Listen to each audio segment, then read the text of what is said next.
Good evening. My name is Stacy Williams. This is my husband, Michael Williams. On April 23rd, 2024, we were informed by our son's school that there was a medical emergency with him and we needed to get to the hospital. Unfortunately, by the time we got to the hospital, our 13-year-old son, Morgan Williams, had passed away.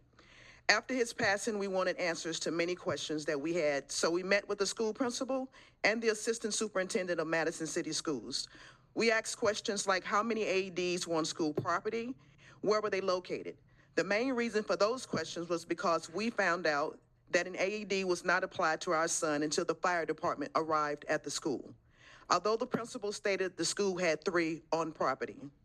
We also learned that their AED was not used because the coaches at PE did not know where the AEDs were located. In fact, our son collapsed on the football field near the field house where an AED was located.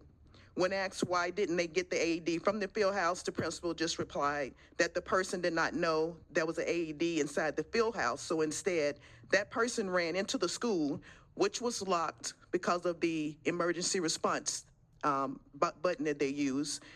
And by the time he returned, the fire department was on the scene and they used their AED on our son.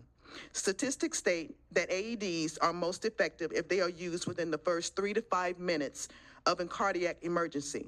In partnership with Huntsville Hospital Foundation and the American Heart Association, we raised over $19,000 to fund strategic placement of AEDs in Madison County.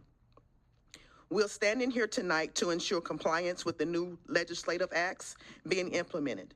We request that training is expanded to include all personnel on school property working with children, and we would like for you all to monitor the implementation of the new cardiac emergency response plan.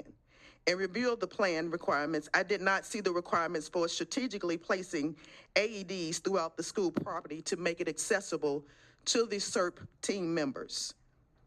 Therefore, I would like to request an amendment to the John Wesley Foster Act to include strategic placement of AEDs, and if possible, I would like to request that amendment be named after our son, Morgan Williams.